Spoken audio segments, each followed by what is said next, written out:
MRPS board meeting. We're calling the meeting to order at 6:30. And the first order of business is public comment, a chance for members of the public to share what's on their mind about our district. It looks like we've got someone in the room to provide public comment. And then if we have anyone online, we just ask that you raise your hand and we'll get you on the list. Yeah. Great.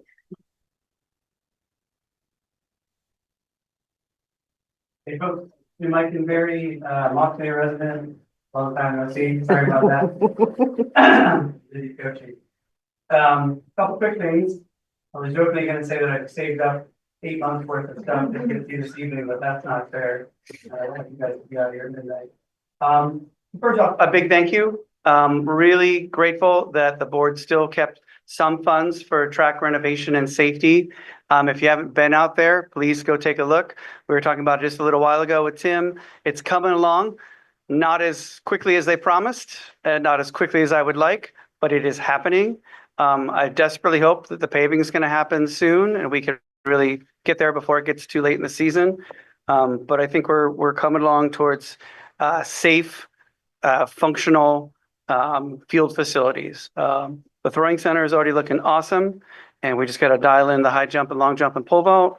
And so just gratitude. And it's a big lift, and it's our biggest spring sport, whether individually in the high school, middle school, or separately. It's about 160 MRPS students. It's likely to keep growing. So just, again, great appreciation. I'm likely to try to get a few additional quotes and work with Tom to see if there are other things, if there were a little bit of additional funds potentially available. Not any pie in the sky stuff, not any $2 million, though obviously I'd love for that, but we don't live in that world anymore. But maybe a few thousand that can maybe get us to even look better. So just putting that out there. I did hear from a newspaper article, hope it's not too erroneous, that you guys are thinking about what to do with some additional funds. I've read through those reports the past few years. Please work on the schools that are most outside of the floodplain. UES seems like a school that even if we merged, we would still keep that school open. So work on those windows, work on the roofs. Like some of those reports look the same year after year because we haven't hit those big ticket items. Let's do them. If you've got the cash on hand, let's make these buildings safe and functional for long term. Especially UES seems like a really intelligent building to make investments in. Middle school, maybe invest, and then eventually we get rid of it. High school, we still have a lot to think about from the floodplain standpoint, but I suspect we'll always keep the grounds, whether it's a bigger district or not. Who knows about the building? CVCC, I'm excited to hear about them sharing tonight. I think $140 million price tag freaks a lot of us out. I really want to know about the alternatives analysis. I know Burlington has their tech center in multiple locations. I know we've got many buildings that aren't fully utilized within our Washington County area. Is there potential to do graphic arts at Montpelier or something else at U32, keep auto shop at Barry, figure it all out for less than $149 million? I'm no expert. It could all be dialed in. I'm looking forward to hearing what they're having to say, but I know that price tag has a lot of folks concerned. And that's it for me. And just thanks for all being here. I know it's a ton of work and we appreciate you all. Thanks. Thank you, Jim. Do we have anyone online who would like to offer public comment? Okay. All right. Well, then we'll move forward to the consent agenda, which is generally a list of meeting minutes and other rather pro forma items for the board to just be able to get through all in one chunk. And if any board member would like to pull anything off the consent agenda for discussion, you certainly can. And that said, is there a motion to approve the consent agenda? All right. Thanks, Jim. Yeah. Thanks, Scott. Is there any discussion? I'm looking at the screen to see if Lynn has her hand raised. Nope. Okay. All those in favor? Any opposed? All right. So moved. Or so approved. a couple of quick announcements before we jump into our first order of business. The first is that Jill, Libby, and I met with our counterparts at Washington Central District this morning as a follow-up to both boards receiving the report from the feasibility study. And just the headline there is that it seems both parties agree that it seems to make sense to wait and see what the legislature is going to decide around consolidation before we would make any formal or official moves ourselves, because we wouldn't want to, doesn't make sense to duplicate work, and we wouldn't want to do something that could potentially get pulled back by a decision that the legislature was making, will make, which, you know, we don't, none of us has a crystal ball to know what they're going to do. So it seems like waiting and seeing before doing anything official or formal makes sense. And that said, anything that we can do to continue ongoing current partnerships with between the two districts, we're certainly going to continue doing. And then if there are opportunities for any informal ways for our communities to, you know, learn more about each other, we're going to take advantage of those. So one example that we might do is if we were to hold a community forum, or they are to hold a community forum, say around what the legislature is doing, maybe we invite members from all of the towns in both districts to join that community forum. So we're learning these things together. So that's just one example of something we might do informally, but no formal or official moves as of right now. Any questions on that? Okay. And then one other announcement is at the last board meeting, is that when we had the facilities report?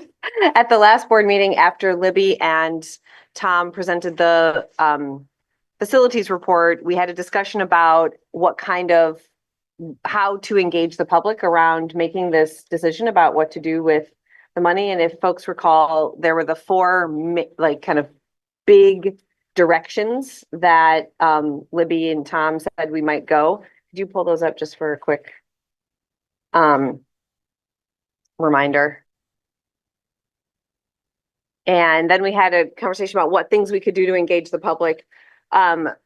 Libby, Jill, and I chatted after hearing the feedback from the board members who were in attendance, and we thought that the best thing that made sense is at either our November 1st or 2nd meeting in November. I can't remember which one, but at our November board meeting is when we'll have the in-depth conversation about which one of these directions will go. And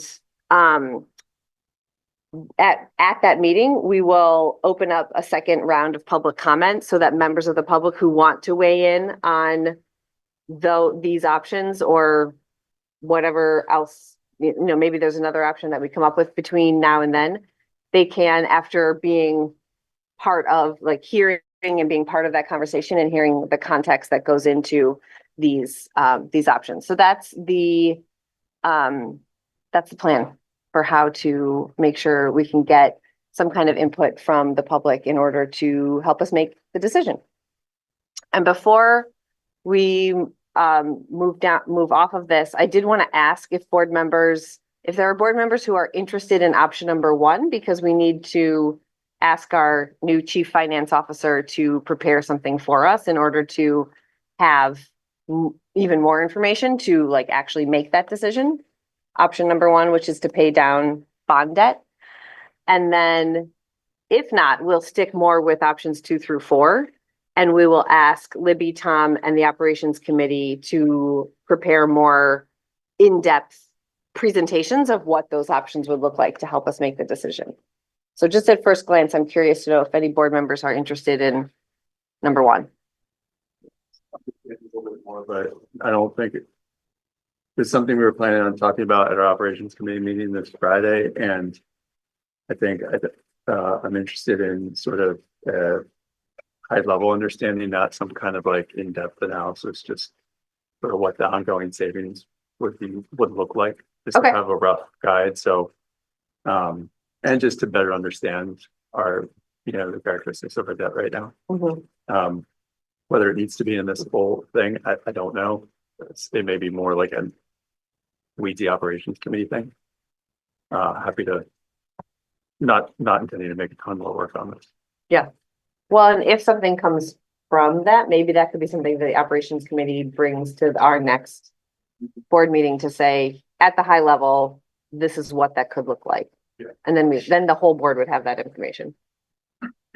Okay, I think that's a good plan for number one, and then we'll also look to Libby, Tom, and you all to come up with more detailed versions of 2, 3, and 4, so that we have more information to work with, and we can talk a little bit more offline about what that would look like. Yeah, and in terms of like how we frame savings, I would like to not see it be like dollar for dollar in terms of like, you can pay 200,000 for windows, or we can put 200,000 in the bank. It'd be like, we could put 200,000 in the bank, not do the windows now, but the windows are going to be done at some point. So it might be 300,000 Right. in 3 years. Yeah, it's very complicated. Yeah. Yep. Yeah, that makes sense. All right. Okay. So that's just the announcements to keep a few things moving along. So now I'd love to invite Sylvia, and is Peggy Sue, are you going to join Sylvia at the mic? Great, we get both of you. Thank you very much for being here. The opportunity. You're gonna start. the next. Yeah. I wondered what that jar of pencils was for. We have to like introduce ourselves or anything for the record. Yes. We'd love it if you Go would, ahead, please. you start. You are the ML queen here. My name is Sylvia Fagan and I'm a multilingual learning teacher in the district. This is my 22nd year in this district. I'm Peggy Sue Van Ostren, a director of student support services. This is my 4th year. in district. Not even close. Thank All you right. for being here. Absolutely. Thanks for the invitation. So we've prepared a presentation and I want to start with a little activity just to get your minds thinking a little bit about language and the ways that language works for our students who are here in our district. So I'm going to give each table. Yeah, you could scoot a little bit. Yeah, each pair of folks is going to get a card and it has 2 words on it. Front and back, everybody's card is different. And your task is to generate all the meanings of this word that you can, all the contexts that you might hear it or use it, many as you can. And then we'll talk more about it. So, need a pencil. Your team. Not a competition, Libby, just to be fair. I can just see you already. Actually talking about our own color. Okay, I just want to make Although sure. I was thinking about Jill's word. I'm good. Wait, Scott and, hey, Libby, Scott and Tim might need a pencil. You're ready. There we go. So I'll give you like 3 minutes to do this. This is just a little taste, so, and I don't want it to get bloody or anything. Goodness. Well, that was totally for Libby. Sylvia, could you, so it's all of the definitions? The contexts, the meanings that word that you might have. So for example, I don't even want to give you an example. Okay. All of the contexts, meanings that word might have. Where might you hear it? How might you use it? When might you speak it? When might you see it? How long? Oh, just like, Okay. Oh,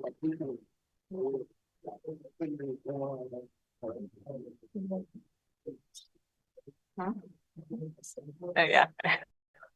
the little box with the color.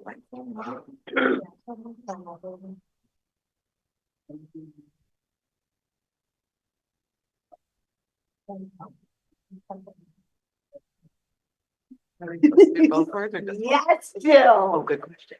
Yes. Does everybody have the same word? No, and Not a they're competition. front and back. So when you've done a few, turn your card over and do the other side. No prizes. prizes the knowledge and the experience. I know.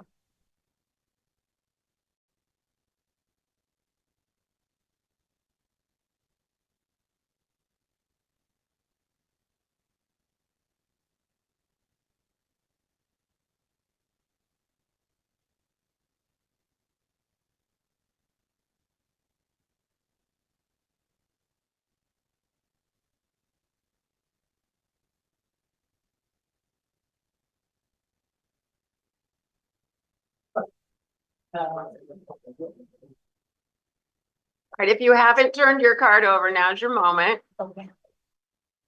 Such a good teacher, Lauren.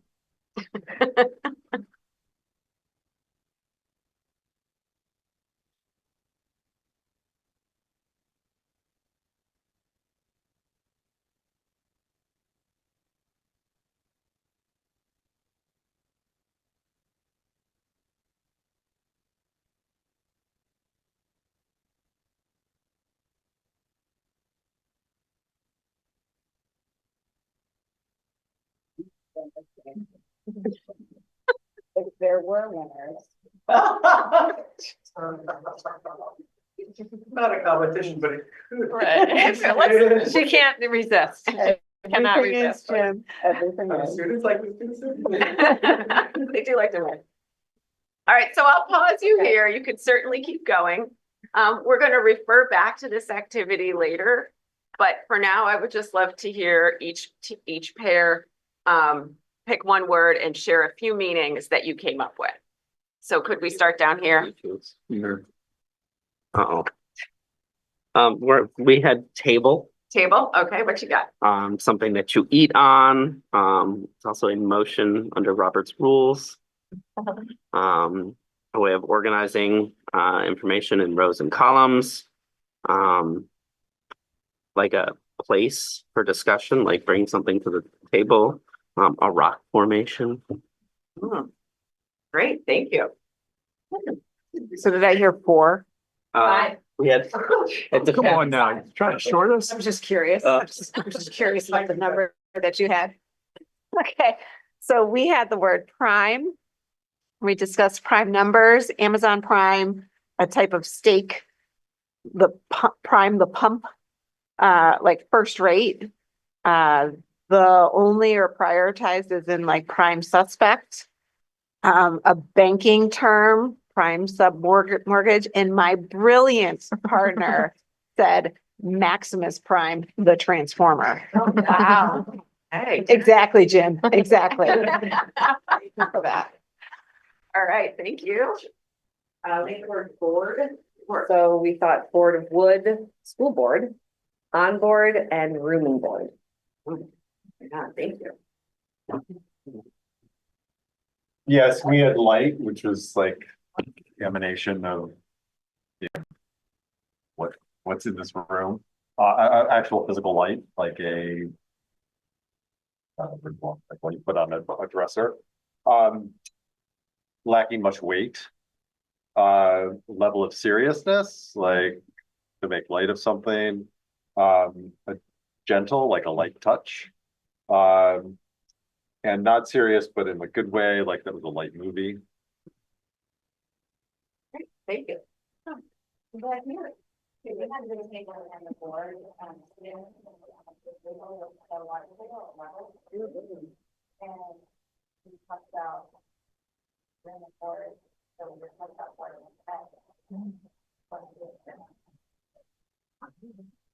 Thank you.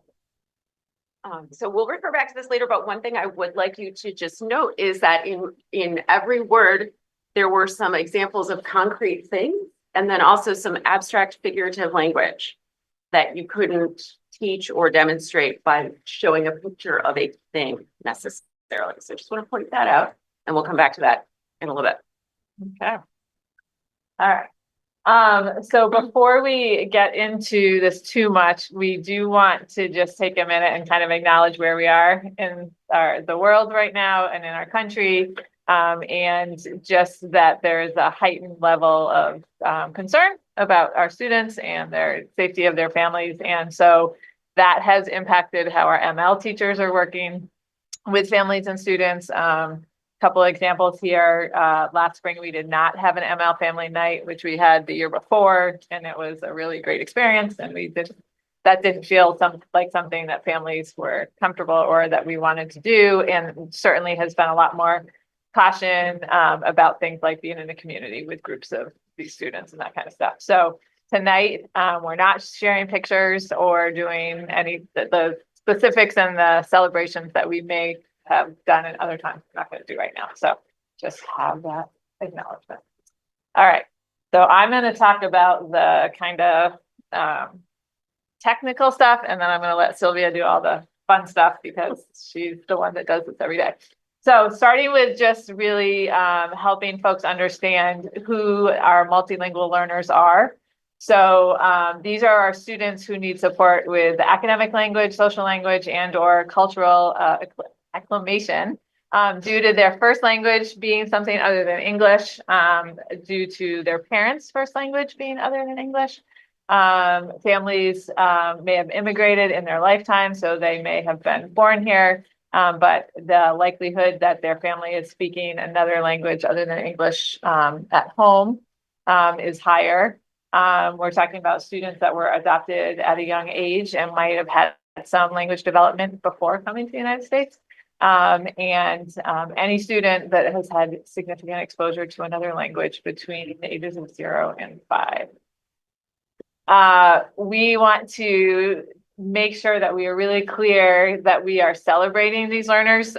These learners used to be called English as a second language or English language learners or other things like that really focused on a deficit.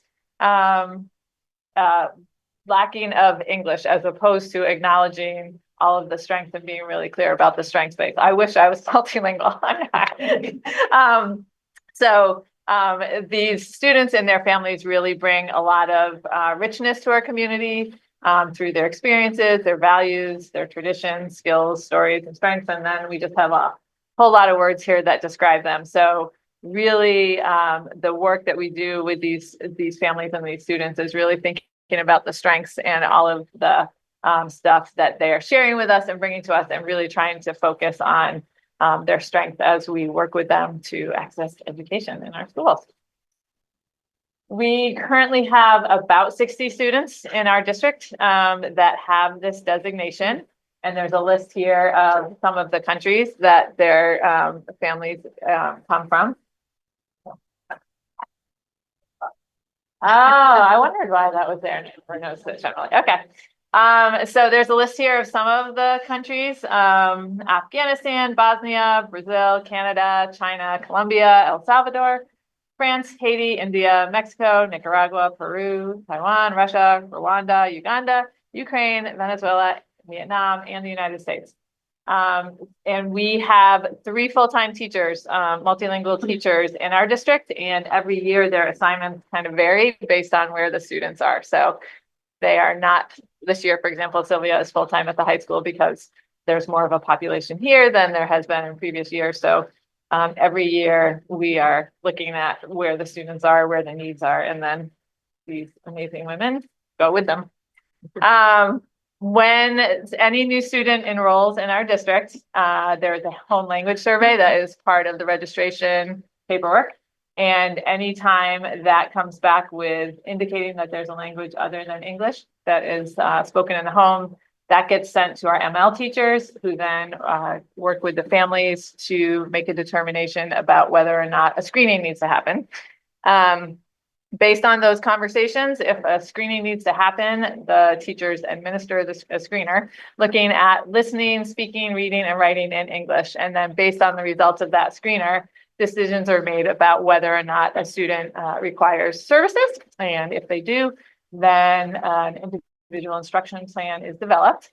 In addition to that, all of the students, so we have some students that have this designation, but maybe on what's called monitoring, which means that they are to the place where they don't necessarily require direct services, but we still need to monitor and make sure that their English is developing.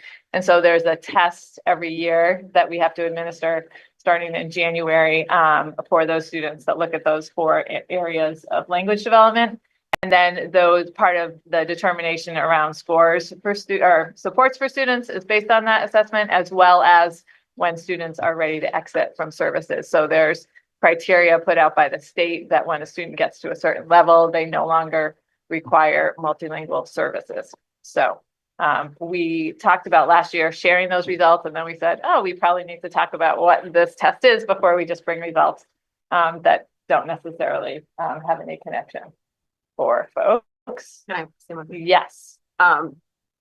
Students move to monitor status once they've gotten the proficient on that test. Yeah, so once they take the test, once they beat the score on the test, then they're monitored For a couple of years, right? for 2 years. Yeah. And then the last part that I'm going to share before Sylvia gets to talk about all the fun stuff is in the last few years, we have done a lot of work as a district around accessibility for our non-English speaking families to make sure that the information that we're putting out is accessible in home languages for families. So I feel like every week there's some conversation about translation and interpretation procedures, but we have gotten a lot in place around that. We've done extensive training with staff so that hopefully we're moving from this being something that is a Sylvia, Hannah, and Laura thing to everyone. We're definitely seeing more staff realizing now that when they're sending out stuff, they're translating it and making sure that families can access things. We have some different tools that we have invested in to make sure that newsletters that are coming out from schools are able to be easily accessed and translated. And then Mike's also done some work in finding tools to support teachers around helping students access curriculum. So there's this cool thing called Nearpod where it has the ability so a teacher can make their PowerPoint in this Nearpod thing, and then a student can look at it and get it in their language while the teacher is showing it in English. So part of what research shows that we need to do is while we're teaching English, also make sure that they can access content in a language that they understand so that we are making sure that that's happening. And so we have some teachers that are starting to really dig into that, and we're hoping to expand that. We have a district-wide calendar for holidays and holy days so that we can really be aware and thoughtful about when we're planning special events. So making sure that that's not interfering with those days for students. And then in the last year and a half, 2 years, we had to update something that's called the LAU plan, which is our district's plan around students that are multilingual learners. So the last time we updated it was 2008. And so a couple of years ago, the state came out with a new format that they wanted us to do. And so there was a lot of work done with a lot of different teams to make sure that we have that updated now. And so that is linked in here. And when we did that, I just made a note that we made sure that was in alignment with our strategic anti-racism and equity plan. So that I think that has been a big focus in the last couple of years is how do we make sure that what we are doing is accessible to all of our families, and that we're learning strategies about what makes things easier to translate, what are the things that make it challenging to translate, and that kind of stuff. So Anna has helped a lot with those procedures and exploring different options for us, and it feels like we're in a pretty good place around that. Yes. All right, now you. Okay. Well, I do want to mention Anna and Mike and Peggy Sue as just being really supporters of this work in the last few years, and really appreciative of that. It really has become much more of a district-wide team to serve these students, which has been really great. So as I mentioned, I've been here a while, and we've had some changes over the years, as is always the case. And I'd say in about the last 5 years, our population has shifted pretty dramatically. Previous to that, a fair number of our students, certainly a majority of the students we got in our district, came to us with prior formal schooling. They had been to school in their country of origin, a school in a model that was somewhat similar to school in North America. And so there was a somewhat easy transition into doing school that was sort of the same way with literacy that was similar level to doing school in the United States. In the last 5 years, our population has really shifted, and we're getting a lot more students who don't have formal education or have very limited or interrupted formal education in their home language. We're seeing a lot more students who come to us without literacy, who don't read or write in their first language, and who maybe went to school in a very sporadic way based on a variety of reasons in their country of origin. There's a whole field of research around this called SLIFE, students with limited or interrupted formal education. So we have plenty of resources to support, knowledge resources to support these students, but it has made a big change in our work as multilingual learner teachers. One thing for sure is that there's a lot more need to teach how to do school. Just how is it that we do school? What does it mean to be a learner? Students are coming without the identity of a learner that kids develop when they start in kindergarten and come all the way up, where this is what school is and this is what learning is, and it feels good. So needing to build that learner identity for older students is something that's a little bit newer. Certainly more need for professional development for our classroom and content teachers, how to modify and accommodate their classroom instruction so that it is more accessible for students who are learning English at the same time they are learning content. Definitely some increased need for family support in navigating the school system. Families, perhaps the parents didn't go to school at all, so are just really not familiar with what a formal school system looks like, or came from a place where, for a variety of reasons, families didn't interact very much with the school. And sometimes that's because teachers were so revered that a parent would never think to question or wonder about what a teacher was doing. It was like, you're going to school, we trust you, and we won't come to school because that would be like stepping on your toes as educators.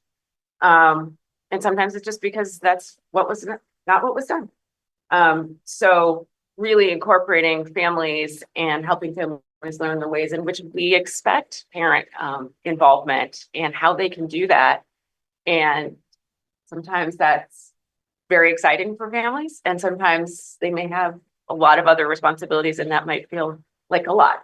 Certainly that's not limited to our multilingual learners. I think I mentioned before that we're seeing families and students who don't read in any language. And so when we think about how much information we send out from our schools in a written form, that is a big deal. Find ways to make that information accessible for these families. And we've been using our translation service or interpretation service quite a lot for phone calls to really have conversations with families so that we can understand what their needs and desires are, and they can tell us about their kids, and we can tell them about what we're doing. And then I just noted that right now, about half of our service caseload is students from Afghanistan who speak either Pashto or Dari, the two main languages of Afghanistan. And that is a country in which not everybody is literate. And so we're learning a lot about using those interpretation services to build relationships with these families. Okay. Yeah. Right. So what kind of instructional support do these students need? When we think about academic language, there is a real depth to academic language that can be really challenging to learn. When we think about academic language, we're really almost always we're assuming literacy. If there's the ability to read and use visual word-based information to get knowledge. So that's a bedrock assumption in our school system past the age of about 7. So that can be really tricky. And if you've ever traveled or tried to learn a language, you know that it's all vocabulary. Every word is a vocabulary word. The word "the" is a vocabulary word, just like the word chlorophyll is a vocabulary word. And so it's a huge cognitive load on our young people to just try to be holding and navigating all of that new language. A lot of what we do is much more so with each passing year requires prerequisite background knowledge that is often culturally based that our students may not have if they grew up in a different context. So building that background knowledge at the same time we're teaching the content. If you think back to the cards, the vocabulary activity that we did, you notice that there were some concrete nouns, some concrete words, things that you could point to and say, that is a board, that is a table. And then how would you explain to somebody what it means to be above board, right? And so there's concrete, there's increasingly abstract concepts as we move up in the curriculum with decreasing context. And the research has been pretty stable since I went to grad school, that 5 to 7 years is really needed for full academic proficiency and 5 to 7 years of direct instruction. And that's going to vary, obviously, with the background of the student and their previous schooling and the grade level. It's going to vary. But those numbers have really stayed consistent in my tenure as a professional here. I just wanted to show you this as another example of the abstraction of language. This is two types of language that we talk about in the field. The top part of the iceberg above the water is what we call basic interpersonal communication skills. And that is language that is context embedded and concrete. And so that by concrete, I mean, it's based on a specific activity or item. This is what we hear students using on the playground, in the cafeteria, at the locker, in the locker room. And we might listen to a student like, wow, they're really fluent. Like they just really picked up English. Listen to them. They can get their lunch and they can talk to their friends and they're playing soccer and they're really navigating school. Great. And then there's this other kind of language, which we refer to as cognitive academic language proficiency. And that's the part under the water, the iceberg.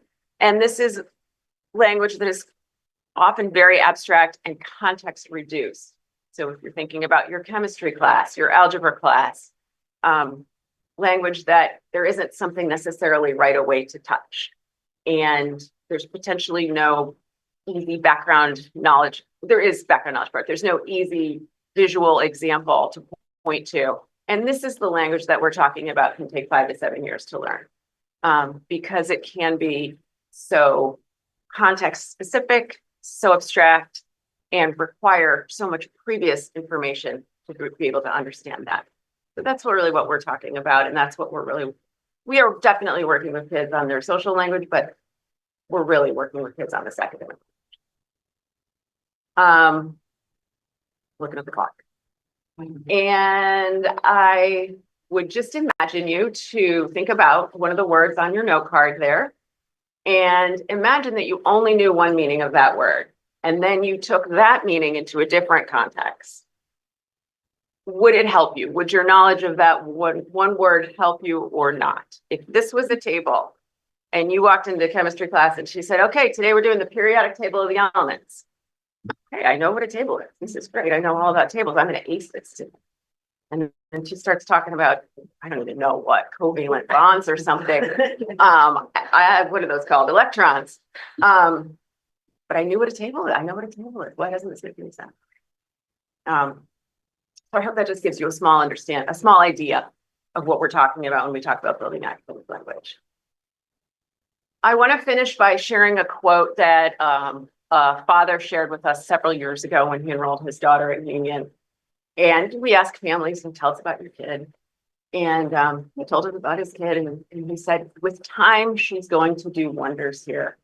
And I mean, I still get a little choked up when I say that and think of it, because the faith this person had in their child and the knowledge that she's going to do wonders, and she truly is. And it's time, and it's also the support that we provide these students. We provide the language instruction, we provide math and literacy support, counseling and social work for whatever might have come before. We build family relationships, we build community connections, and sometimes special education is appropriate. So all of these services are available to our students. And with time, they do wonders here. So thank you very much for this opportunity to talk to you. And Yes, can we answer questions if We there are can if questions? they are, sure. Okay, so anyway, thank you very much. Thank you so much, not only for being here, but for everything that you do for these kids and their families. It's a pleasure. Yeah. Do members of the board have any questions for Sylvia or Peggy Sue?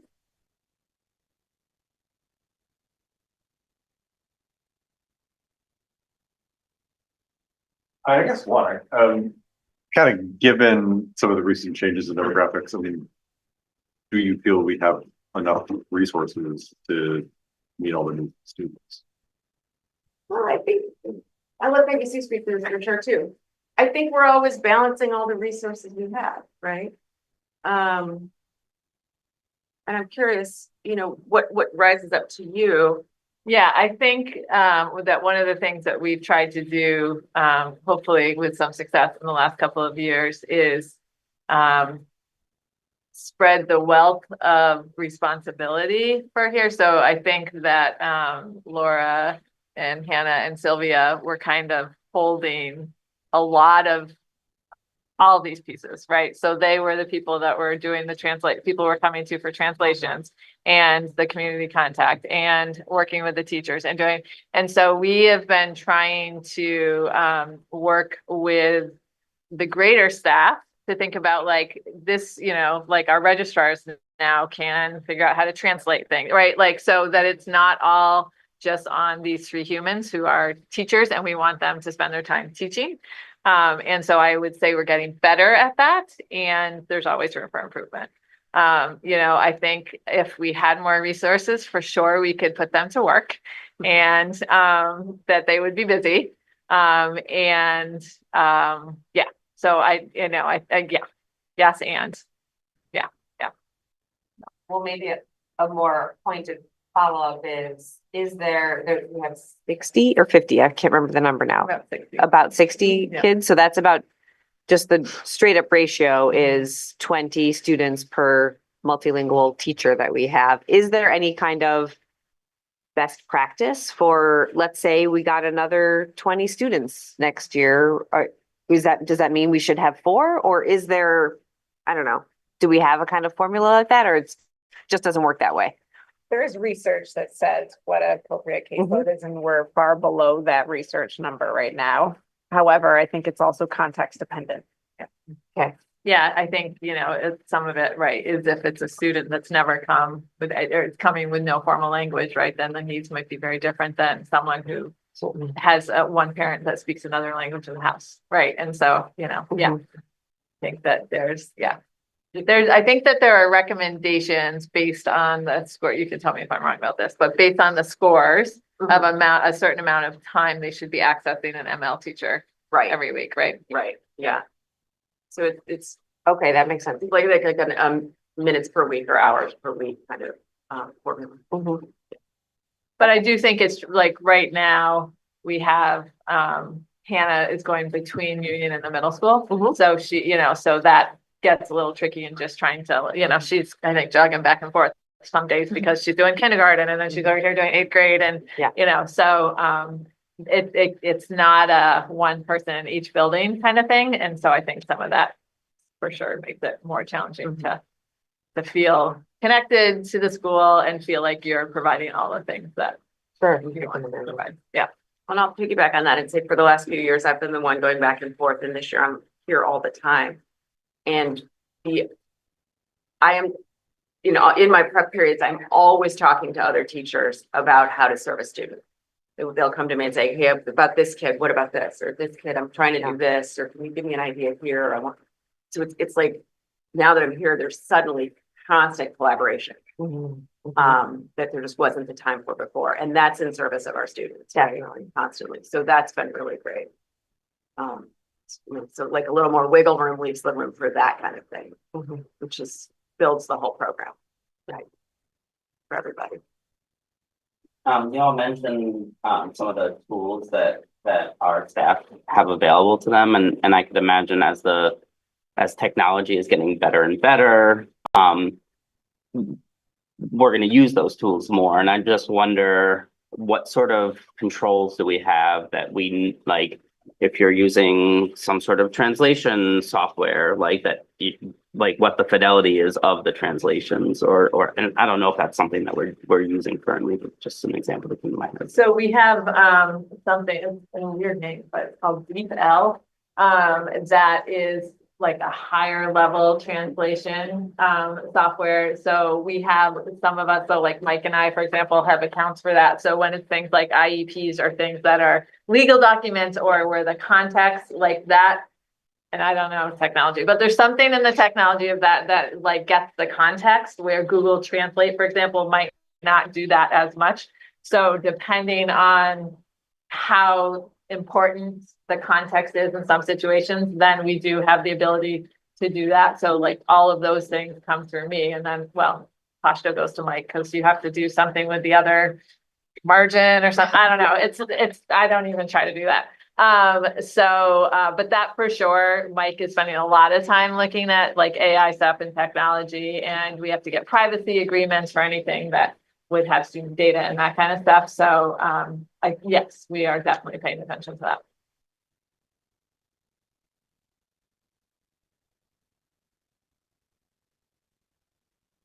Any other questions? Excellent. You were mentioning a larger proportion of families from Afghanistan, and you're also mentioning in some situations, families may not have historical context for a lot of interaction with the school system. Are there community resources that serve as a in-between bridge that can help with some of those families and or communities that help those families establish communities so that they can more easily sort of engage with you and the school system? Yeah, there's a great organization based in Montpelier called the Central Vermont Refugee Action Network, ran. And they do a great job of matching up new families with volunteers who help them navigate school registration and sporting, sports registrations and how to get the soccer cleats and help folks get to parent conferences and that kind of thing. So they're a really great support, and we're fortunate to have them based in Montpelier. They support all of Washington County. What some larger districts have done and what we might do if we had the capacity are do things like parent. I think in Burlington they call it Parent University, and they run these kind of weeknight classes on like what's a parent-teacher conference, how to sign up for sports, how to access your school social worker. And I don't know all the topics, but they do that kind of thing. And obviously their population is much different, but it's much different in terms of numbers, but not different in terms of needs. And I think that's the tricky part about being the size we are with about 60 kids is, it's way more kids than a district that has 3, but it's way less than a district that has 45%. And so our families still have all those needs of parent university kind of things. But given 60 kids and 1,000 students, an enrollment of 1,000, it can feel like, well, that's a lot of investment for not 45% of your student population. So when you ask about resources, I think that sort of thing.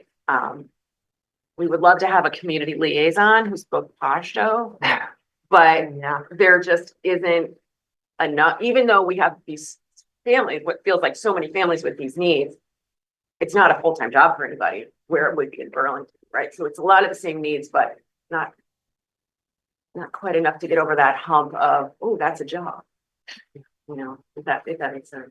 I know in healthcare there are services that must be accessed.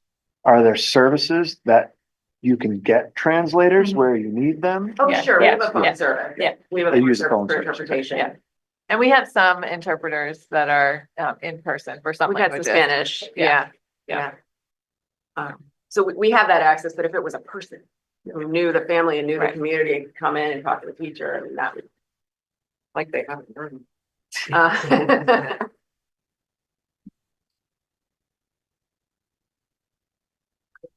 Well, thank you again. Thanks, very everybody. much for- You can keep your pink card, but I would like your pencils back. Yeah, it's a good pencil.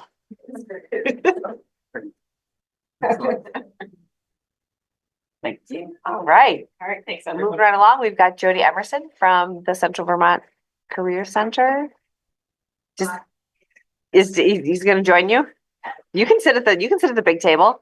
We'd be happy to have you. Welcome back. The adults. Hello, Mr. Epstein. We're no longer in the. That's right. Hi, thanks for having us. Thank you very much for coming. I'm sure you have lots to say, but just we're very glad to have you here to help keep the Montpelier-Roxbury community well informed about these plans for the proposed new facility and what it would mean to vote on November 4th. Scott's been keeping you up to date, I'm sure. He's very helpful. So I did send a presentation that's shorter than the last time I think I was here. So I did take some pieces out, and you still might not want all of what's in there. But I tried to tailor it a little bit because I've been following Coach Forum in Montpelier. So trying to tailor it a little bit to some of the questions that have come out there as well. So you can go ahead. You've seen the vision statement from the board, so you know why we've been pursuing this re-envisioning of Central Vermont Career Center. It's around our capacity, being able to provide more access for students. Looking at something that is near and dear to my heart since I transitioned to tech ed. This is year 5, so a little over 4 years ago, of bringing that full day in so that students are there all day. They're not transitioning back to their sending schools for an end of day class that may or may not be engaging for them, but also hard time of day after you've transitioned back.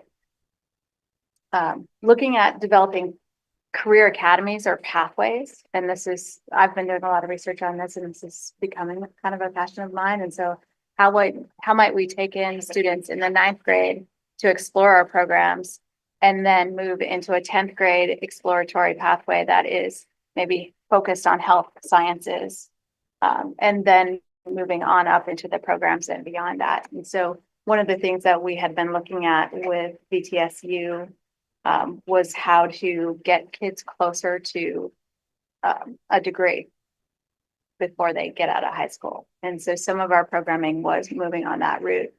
And then there's a need based on the talk of the legislature and some of the work that we just haven't been doing yet around how do we partner with our middle schools other than just sending our counselor out to talk with 7th or 8th graders and having 8th grade tours.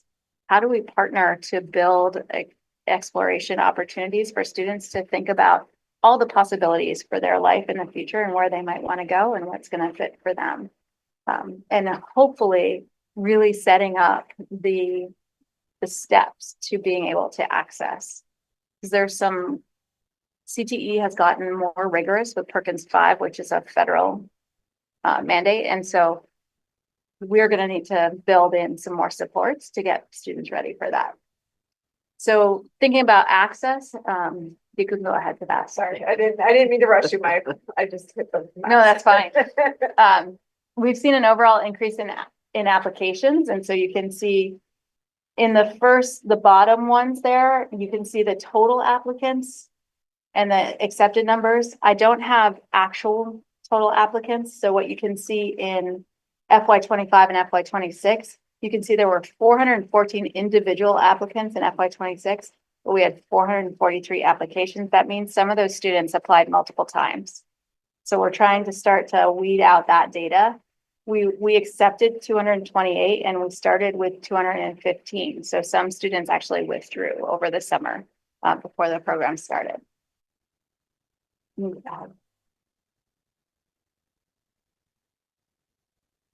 This one is hard to see in the room, but there was a question around the percentage of our students in our region and how many we get. And so we have about, this year we have about, or last year we had 9%. If you look at the 6 semester average, though, we had just over 8%.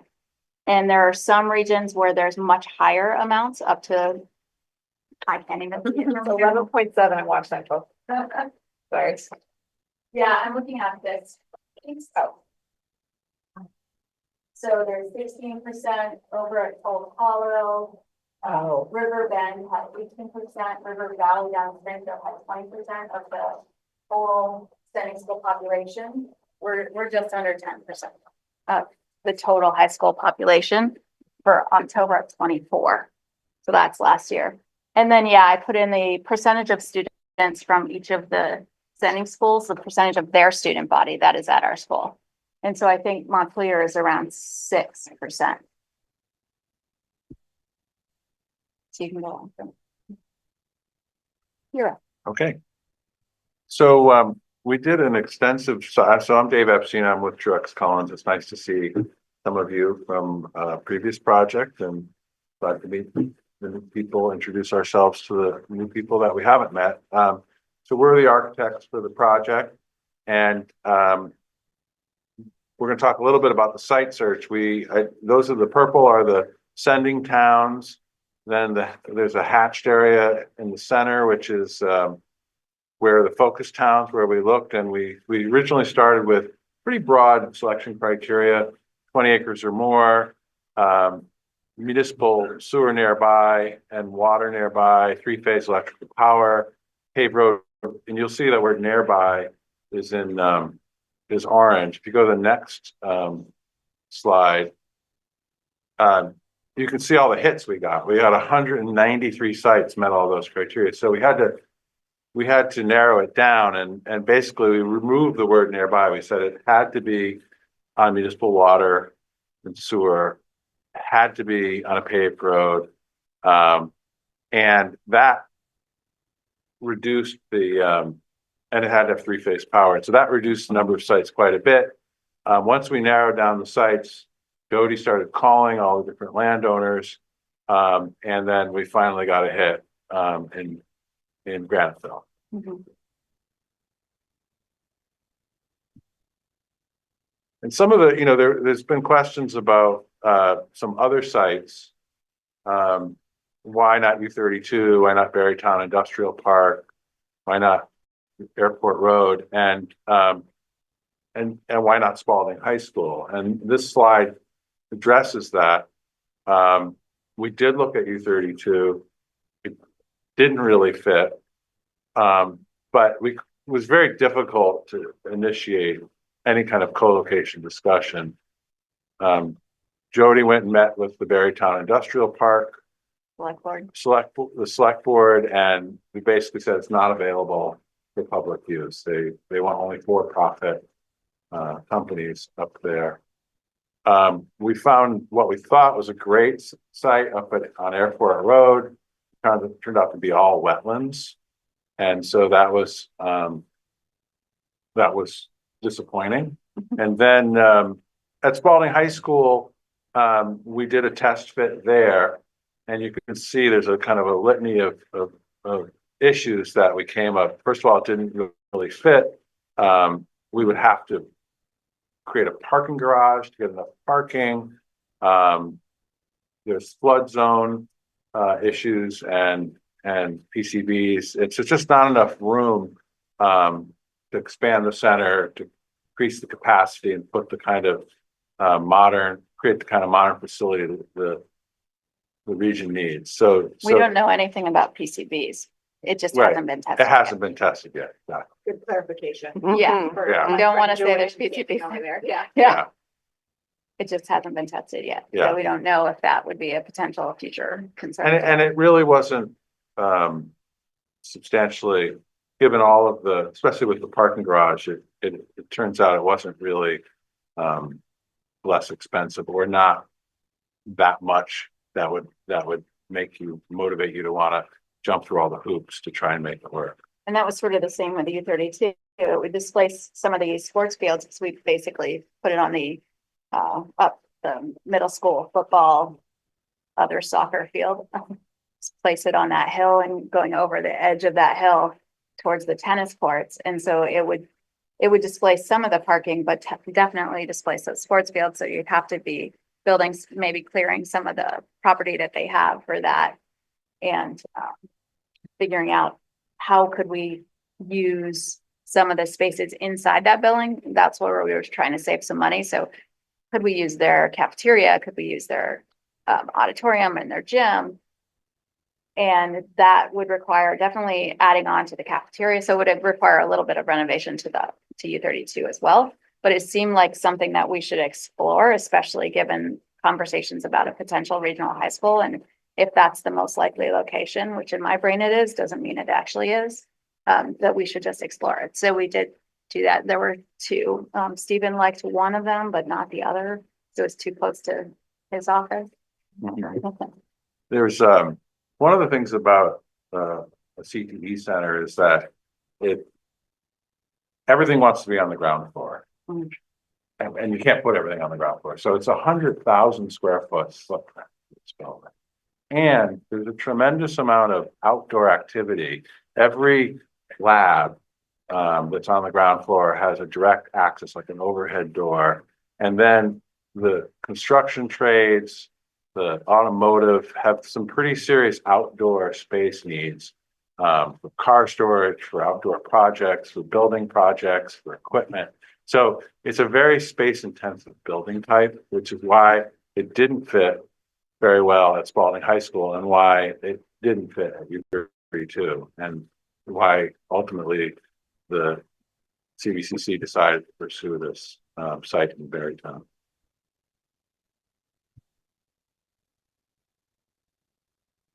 So this is a just kind of a context plan showing the building footprint.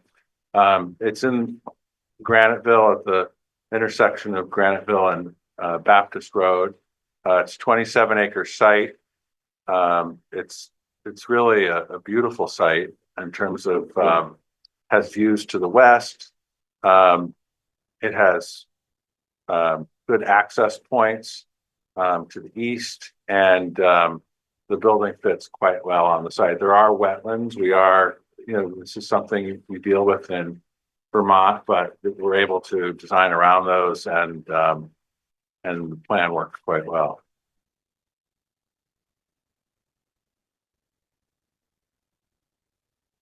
I think we just play. Gonna work.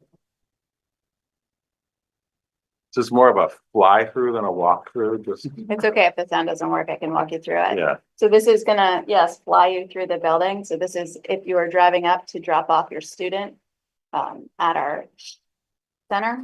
And here's the entrance. And one of the things that's great about this entrance is you'll see you walk in and on the right is the administrative offices and on the left are the places where we get customers. So cosmetology and culinary arts. And then there's another set of doors before you walk into this part of the school. You'll remember that Jay was talking about that when we were here for the forum. We just turned around and went down the hallway, which is the Health and Natural Sciences hallway. So EMS, medical professions, animal science, natural resources we want to bring back, and early education. It's probably going to be, we can't call it human services. And that's a collaboration zone that we just walked through where those programs can collaborate together. So students in them. Up here is the exploratory section. So it would be the 9th and 10th grade programming, exploratory labs, flex labs. And these are where we're also anticipating that we would do a lot of our adult education because those labs are flexible. This space would be where students could eat lunch because the cafeteria is off under that stairway or what we're walking across now. It's a learning stair. It's where all of our full school activities could happen, presentations, etc. We walk by a business, IT, and digital media arts, and then we're going down the hallway that has all the construction trades. So there's an advanced manufacturing, which would be an addition. There's electrical building trades, plumbing and heating, and welding all in this section. And we would anticipate doubling electrical, plumbing and heating and building trades. And then we have at the very end is our transportation section, which is potentially diesel, and our automotive program, 1 or 2 of those, because those are the highest demand programs. So that's like the high speed fly through of that building. And then you look at it from above and you can see as it gets higher up, some of those yards where they're going to be able to work outside. And then you can also see the solar panels on the top because it's meant to be a net zero building. Our programs won't be net zero, but the building itself should be. Good job. What? Do you know That's how many pretty fast. times I You practiced and to get it all in, Yeah. yeah. And so I've talked somewhat about this, but the career pathways we have 4 of them. The arts, business and hospitality pathway, the design, construction and manufacturing pathway, health and natural sciences pathway, and that transportation pathway. And so the 9th grade exploratory would be much similar to what we have for mostly 10th graders right now in exploring all of the programs, but they wouldn't be shadowing those programs. They would then seek one of those pathways that they could go into as a 10th grader. And they would get some of that safety training out of the way and tier 1 credentials and get some of those basics out of the way as they move into the programs that are beyond that. So that allows them to jump right in a lot faster into those other programs and go a little more in depth. Go ahead. So the building is 167,000 square feet. The concept design that you just did the speed fly through, the project budget that has been delivered to us was 149 million. You may remember that when we were first talking about it, we thought it was going to be 150 million to 200 million. So even though 149 million is a lot of money, we were super excited to come in under what our initial thoughts of it might be. And this includes everything moving forward. So it includes all the permits, all the contingencies, all the equipment that we don't move. It includes moving the equipment that we do move. And all the spaces, obviously, and having that granite base of the building and then lighter features up above.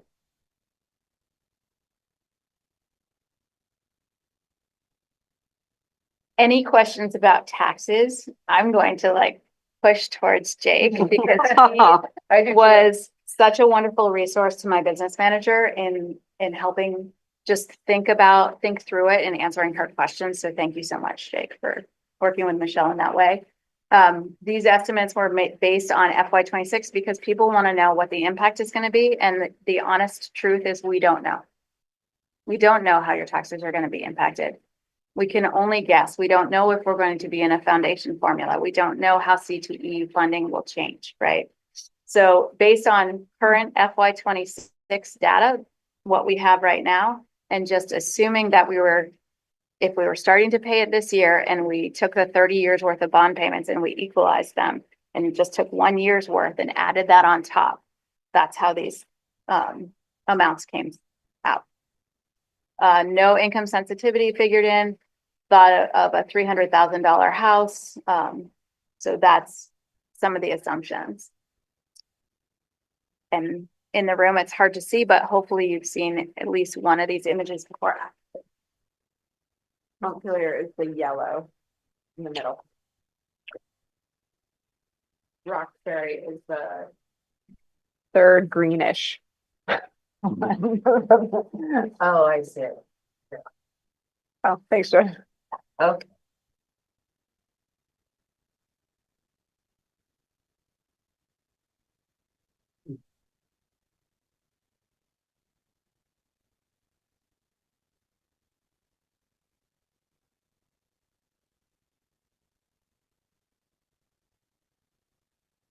So you can look at the bottom, the chart is there, breakdown of towns, and it goes from the $99 additional for that $300,000 home in Cabot up to the 420. I think it's in East Montpelier. And so the average of that is about $292 for a year if we were starting to pay it back this year with all those assumptions that set. Next one, Libby.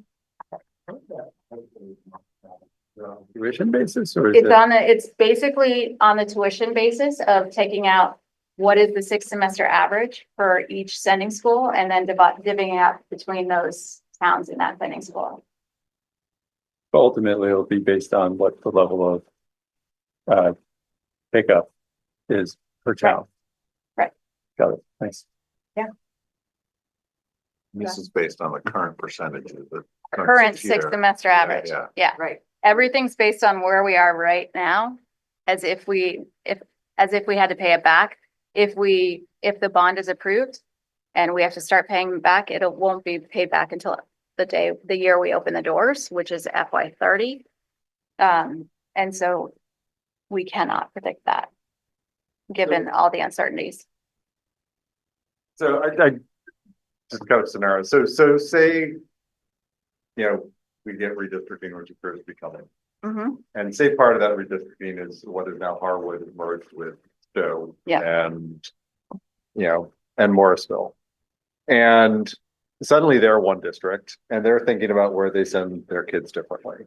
Mhm. And like one of two things happens. Either they say, okay, our whole district now wants to go to this career center, which means that kids from Stowe and Morrisville and some towns that aren't on this list may want to access the career center. Or say, towns that are on this list right now, like Waitsfield and Duxbury and Moortown, say that we have a new district, they've got a different career center option that we like. So we want to go do that. But there's still 27 years to pay on this bond. And what if the people in that town say, we're not using this school anymore? Why should we be paying for it? Or you get a situation where suddenly the school is servicing all these kids from Stowe and Morristown. They say, well, we didn't vote to pay for it. We want to send our kids there, but we don't want to pay for it. What do we do? I think that's a really good question, and I honestly cannot answer that. Yeah. I've made some assumptions that if there's redistricting, similar to what happened with Act 46, that the bond goes to the new district, whatever that is. And so then the question is I will not be an independent technical school district, right? So is that going to put the Center of Vermont Career Center in a district here with the regional, whatever the region becomes? Or are we going to be one CTE district across the state, which is what the Agency of Education is still promoting? They've put out some language again for this year for what that bill would look like. And then does it mean everybody across the state is now paying for it, which everybody across the state does to some degree anyways. But because we are now one statewide district, is everybody now contributing to that bond? That's Which is how CTE centers were funded in the past. Mhm. Prior to 2007, the state funded 100% of it. So it's essentially everybody in the state is paying. But we don't have. We don't know. Yeah. we don't know. Yeah. Right. Yeah. We could make a lot of guesses, but I'm Right. sorry, I can't answer that question. You can go to the next slide. I think it's just all the assumptions that those rates were based on.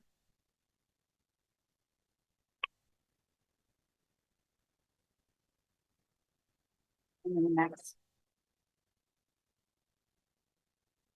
So one of the other questions is how much more is it going to cost when you add the staff and you add these other programs? And so Michelle, my business manager, said about 3 million more. We have a $5 million budget this year. If we were adding them this year and had all that stuff, it would be about $3 million more for the salary benefits and the program budgets for the facilities director, for all the pieces that we don't have, for the cafeteria staff, all the pieces that we don't have right now. So you go from 5 From million. 5 to 8 million. Yeah, Okay.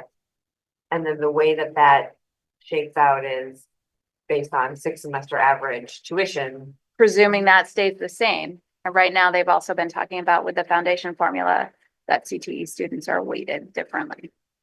Right. I remember that part of the conversation from the spring. Okay.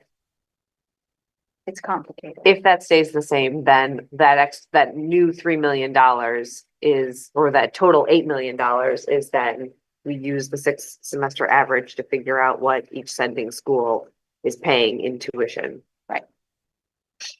But if the foundation formula comes into effect, then we don't We don't pay know. We haven't seen modeling for that yet. what that looks like. Okay.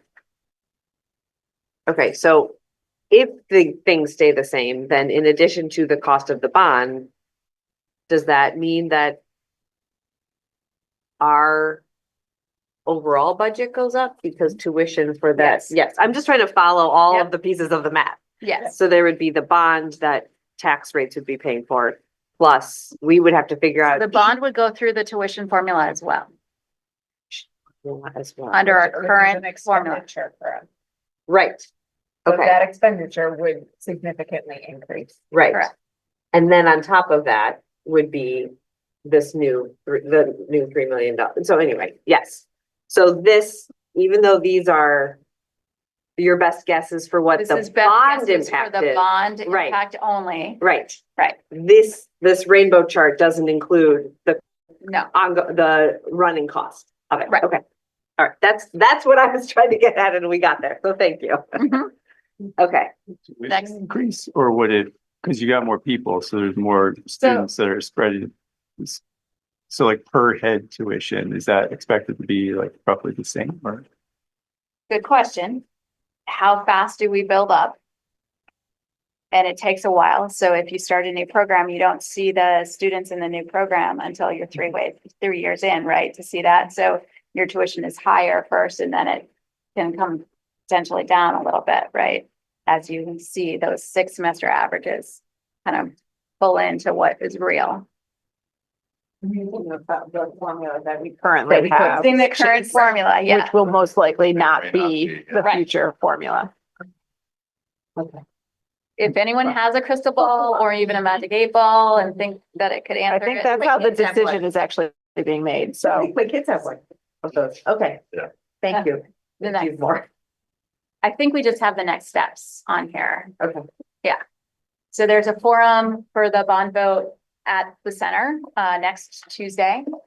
That's at 6 p.m. People are welcome online or in person there at Central Vermont Career Center. On the next night, it's not on here, but, Washington Central is having their board meeting at East Montpelier Middle School or elementary school, and they have invited, I think, all their select boards from the communities and anyone else who wants to attend. So that's another opportunity. I'll be there. Twinfield board on the 14th. I will be at the East Montpelier transfer station on Saturday from 9 to noon, if people come with questions. And the Waitsfield one the following Saturday, the 11th, from 9 to noon. So look for the orange vest and I'll be handing out lawn signs if you want them and these pamphlets and trying to answer questions. If the bond vote will happen on November 4, the ballots will be commingled on November 6th. So we will know the outcome on November 6th. It is a simple majority. No one town is necessarily going to decide this. They might, but we won't know that. So simple majority. If it passes, then we'll start getting the design firmed up and get those permits. And then construction would start in March of 2027 and finish hopefully in May of 29, with the building opening the fall of 29. So that's kind of the project timeline. If it passes, if it doesn't, then the board's going to need to reconsider, like, do they try again? What is the feedback on this and where do we go next? I think it feels like this is a once in a lifetime opportunity because of all the things that are so unpredictable. And once we get folded into some new district, there's going to be a lot of work to create that new district and get that up and running and try to figure out what are the next steps for that new district. And this is going to go away because it will not be a focus. I think there's another path, possibly. The new district could be like, what we need is a centralized high school that has, Maybe. it's possible. Maybe. I It is just don't want to be like, Yes, it is possible. we don't have the crystal I ball. love We don't that. even have the magic 8 ball. So I love your optimism. I do too. And I think in general, there will probably be with redistricting a lot of new needs that will need to be assessed about buildings and co-location and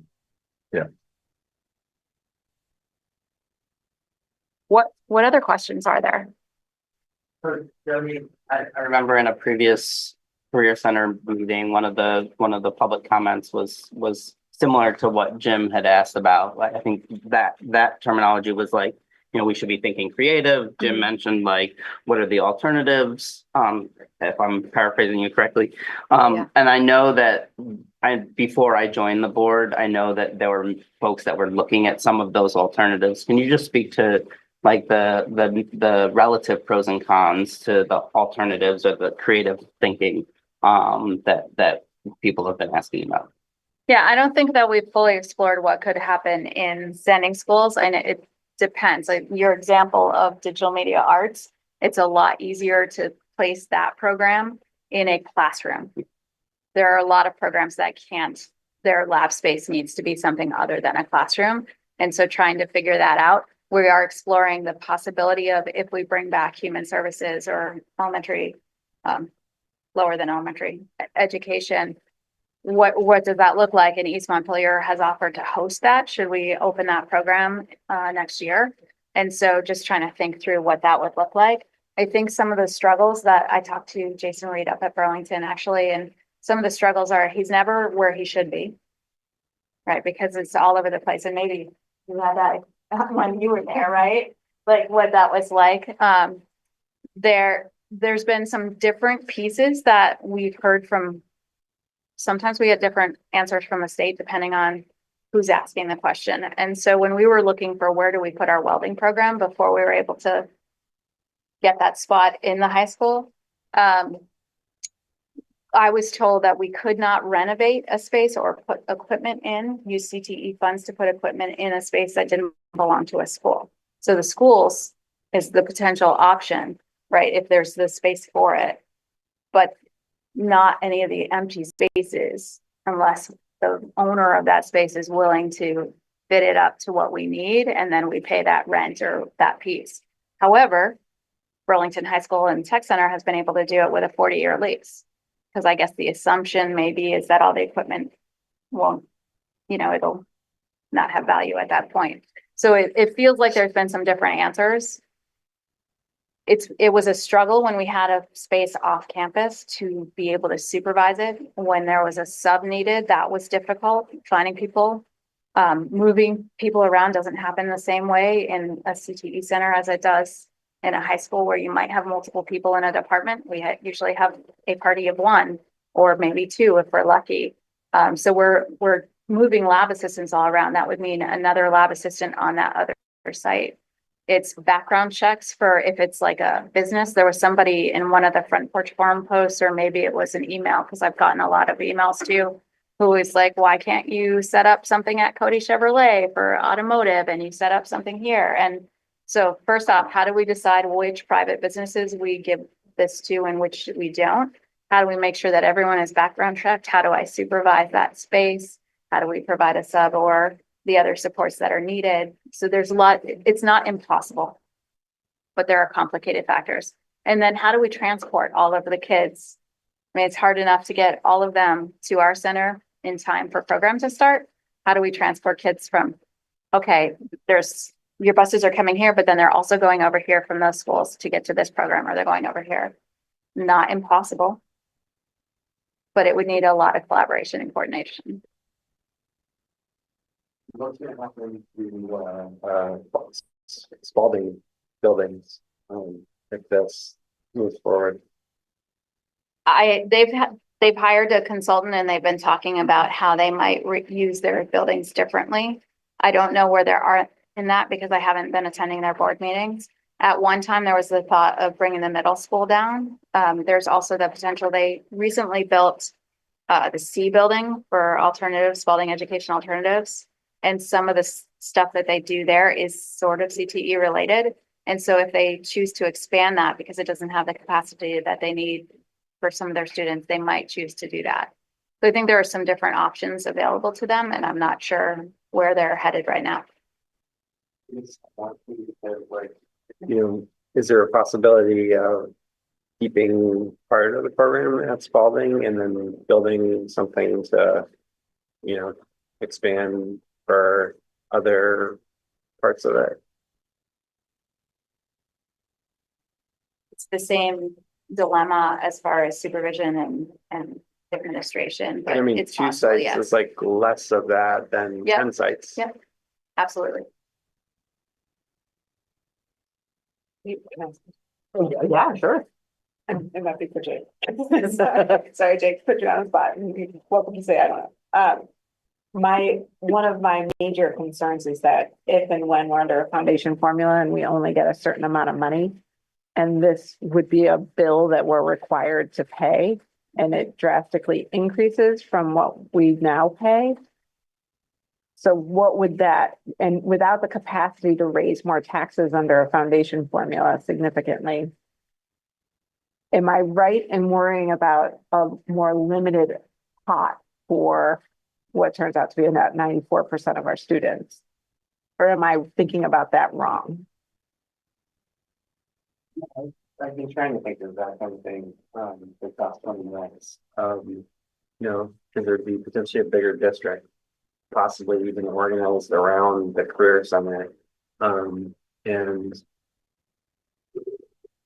like the flow of money and students, like they would be teaching more of the students, like twice as many as now. So, but I think big picture would be like that. You're right. It would be an added cost versus what's happening now in the present state, and it would squeeze other things if we were in a foundation formula. I think that is right. Okay. But I'm not totally sure. I know, nobody is, because we don't know, right? We Yeah. don't know what we'd be under. And also the legislature is contemplating, construction aid at some point. It's just that they are want us, they figure out how to get the money and what's the best way to spend it. So, it could be that it appears at some point. Yeah, I actually applied for the CBEDC project priority list to try to get on that. And there's a federal grant that's available for Vermont, especially places that were hit with flooding in 23 and 24.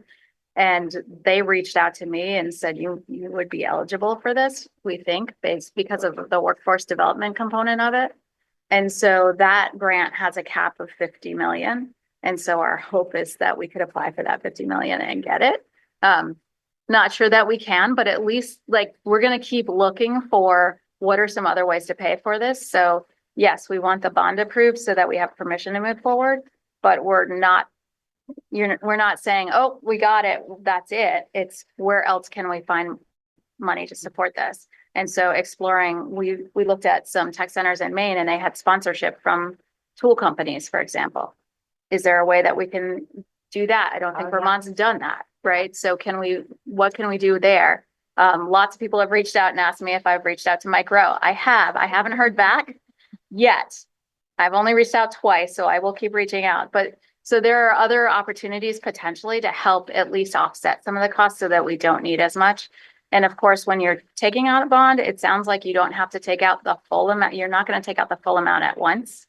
And so it'll come incrementally and it won't actually be the way that we've kind of imagined it for the purpose of giving some people some numbers. Jody, when you were just mentioning the grant program, are you talking about the EDA grant program that only specific jurisdictions that were hit by natural disaster? Was that the one you're talking about? I'd have to look it up, but Okay. probably. All right, cool. Because I know that there's a lot of folks around Vermont that are looking into that, and certainly if there's a workforce development component, would be great. Yeah. To, combine efforts. Yeah. I have a basic question, a question to get us back to the basics, which is the enrollment number, because this is all based on expectation eventually of 500 students attending 450 to 500. And I am wondering, other than your applications, which we saw from tonight, that for this year, you're close to that. How else could you confirm, just to confirm, because this is a really big piece of this is there a need for a building of this size and for year round, of course, day long is what I meant, full day school for 450 to 500 students.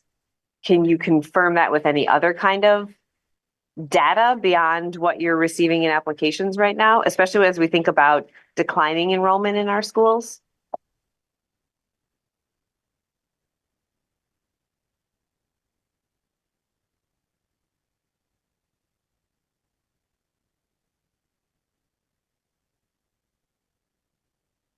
I think about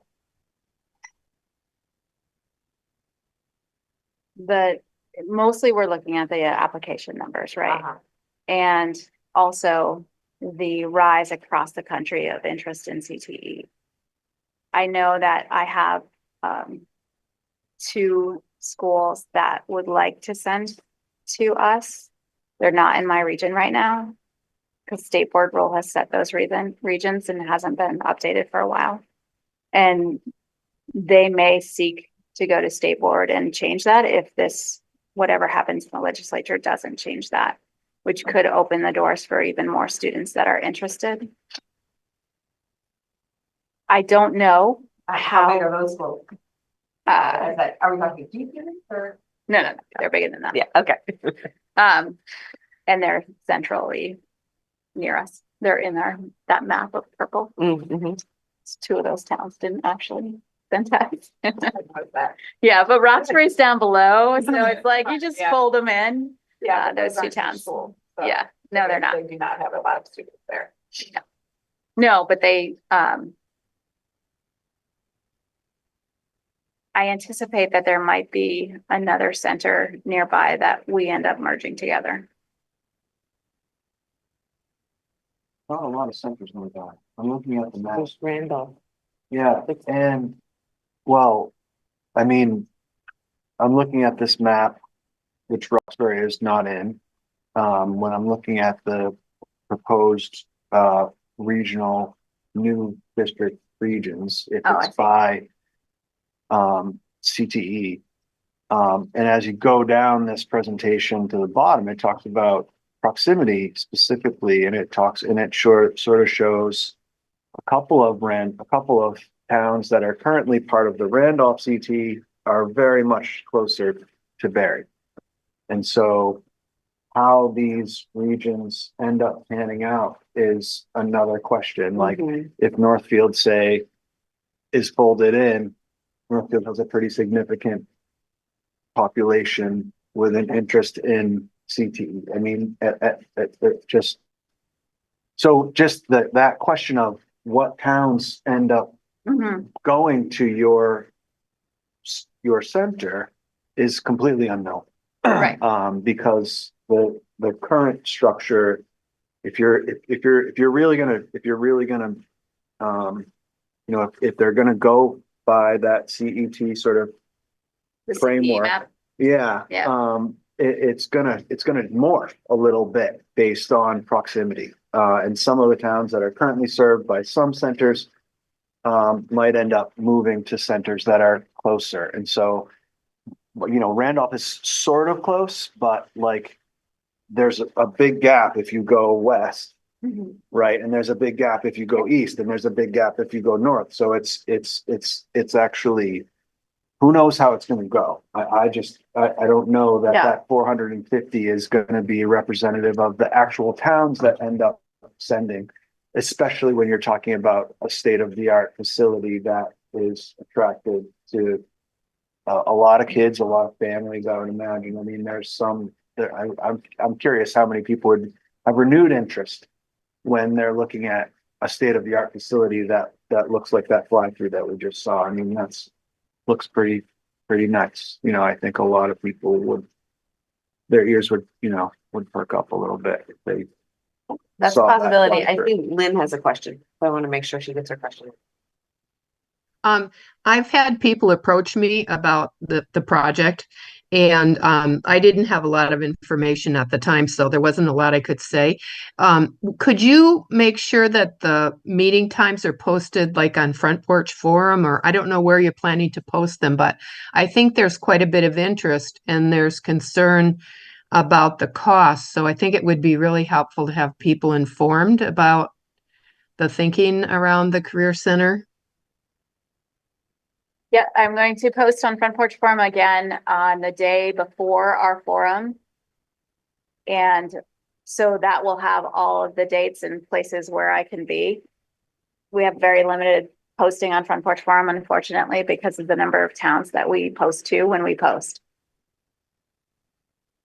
Okay, thanks. Yeah. If there's other venues though, we would certainly be open to that. We've been putting some brochures around and we have posters that we're going to try to put up one in every town. So we're looking for the bulletin board, speaking of board, the bulletin board that is like the most well seen in every single town that we can put that poster on. The town clerks have done a phenomenal job of posting to Front Porch Forum and sharing information. I've seen stuff on social media from them. I've seen the Front Porch Forum. I've seen in the Valley Reporter, the Waterbury Roundabout, Times Argus. So there's been a lot of postings and I'm hoping that people are seeing this, but yes, I will be posting on Monday morning to try to make sure that people see that that's available to them and all of the meetings that are available.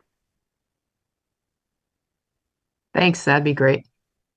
I just wanted to make one comment, is that none of us have a crystal ball, but in general, it seems like the state is looking for, I mean, we know they're looking for larger school districts. And I think that's going to be no different whether CTE is one district for the whole state or it becomes part of these larger districts. In my mind, it can only mean larger catchment areas. You know, that there'll be more towns that will be sending schools to centralized schools, including if this new CVCC center gets built, which, yeah, I mean, I'm like I said, none of us have a crystal ball, but that to me seems like rather than it's staying the same, we know it won't stay the same. And I can't imagine it being restricted to less towns sending. It seems like the general direction that the state is moving in is bigger catchment areas, which means more students and defraying the cost over a broader group of people. I have one other question because I think I was hearing you say on the programming that you're bringing back some programs. Is that because you know there's a need for them, or like how do you know you need to bring those programs back and then therefore have space for them in this new facility? Every 2 years, we do a comprehensive local needs assessment. Jason has been part of that team all three that I've done it. Thank you very much. And so we are looking at data from industry, labor market data, but we're also looking at survey information from our current students and from all of our sending high schools, the students who respond, which hasn't been great. So I'm hoping they up that. This year, we up the ante on our comprehensive local needs assessment, partly because we have a lot going on. But we have consultants who are facilitating that process and they are doing stakeholder interviews. So anyone who's interested in that, please feel free to reach out and I can connect you with them, or Jason, you could also do that probably. And they're going to do interviews. They're going to do the surveys are going to look a little different. We're hoping that means we'll get more feedback on them.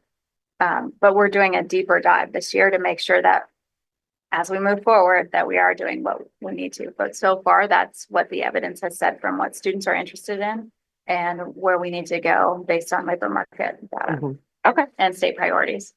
Okay. Okay. I just thought of one more. Yeah.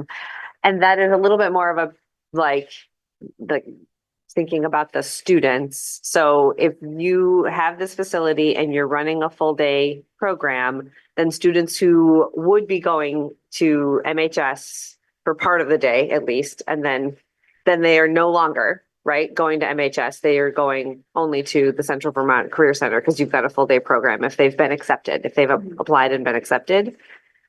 One thing I think about is like the presentation just before you today is a wonderful example of the investments that we've made in our district to support the whole student. And I know that, again, no crystal ball, but what's the guarantee that students from Montpelier and Roxbury would have that same level of support and investment in them, whether it's multi-language or special needs or all the other things that kids were, we have put a lot of money into making sure kids who are unhoused are getting the support that they need to even just get in the door. Now, it's still a lot of work. We still have a long way to go. And I wonder about how those kids, if they want access to your programming, will be able to receive it. Yeah, so we do have a lot of unhoused students in our programming already, and we have 40% of our students are on plans, which is higher than most of our sending schools. And we are able to support them. I haven't seen that we haven't been able to support the majority of those students. I think that you're coming to visit us tomorrow. We're excited to learn about that. We haven't had a lot of multilingual learners. We have in the past provided folks who are applying and or we thought we were going to come in with translation through the application process. And on the program preview day, for example, we've hired the translator to take our letters and make sure that they're accurate. Because in some cases, like if we're using Google Translate, for example, or something like that, it's like the high level of a language and it's not the actual dialect from that region. Right. And so making sure we use somebody who has those skills that can help us to tailor that message so it's sending the right thing. We have access for most of our curriculum so like cosmetology, we can get that in multiple languages. We can get NCCER, some of it in multiple languages. So looking at what programming can we provide to students that allows them to access it in their first language or the one that's most frequently used around them and with them.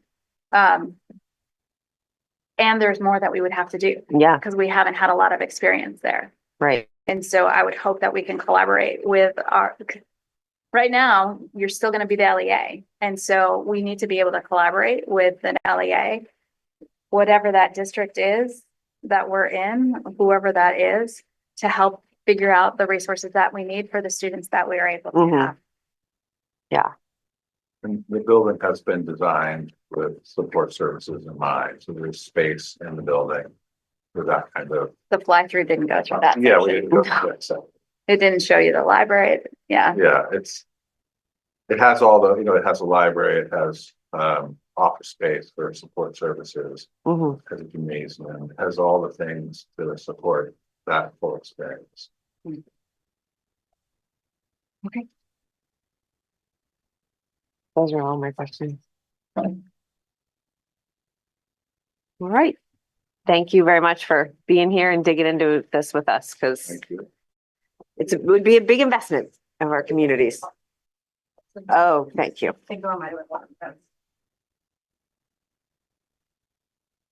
All right.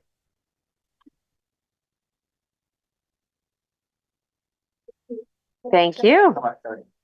Maybe I'll take that. Could be. Okay, so I know we are running behind, but we do need to have this conversation this evening. The little bit of context here is that the committee that is currently tasked with coming up with the maps for redistricting has worked with the VSBA to draft a survey that they sent to board chairs. And you all have seen also you all got the memo on this survey. That they're asking for a response by October 6th. And as Libby, Jill, and I started going through the survey, we thought, well, there are some kind of technical and kind of formal questions we could answer. But one of them was, has your board taken a position or does your board plan on taking a position regarding Act 73's redistricting requirements? And we definitely cannot answer that question without talking with you all about it. So, and it kind of forces us, in a good way, I think, to have the conversation about whether or not it makes sense for us to take a position. We do not, I want to be clear, have to actually take that position tonight. It's just a matter of whether or not we want to, and then we can figure out how we would determine what our position is.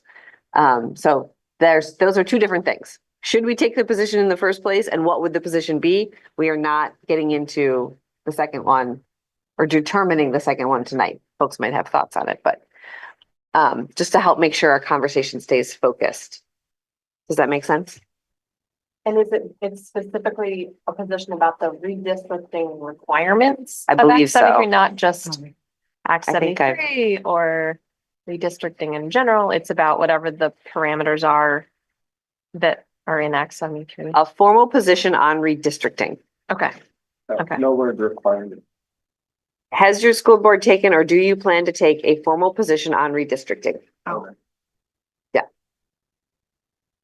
Meaning there are many boards who have written to the redistricting task force for public comment or offering public comment saying, sure, we'll redistrict, we want to stay a supervisory union. Or, yeah, sure, we'll redistrict, but only with these partners. So the question of the SGA wants to know is, are you all planning on making a comment like that?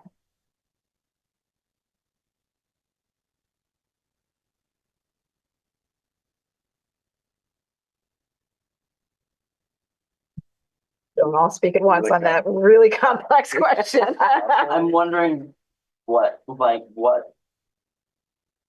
would some of the potential options that would benefit our district be Potential options of what? of position? Like,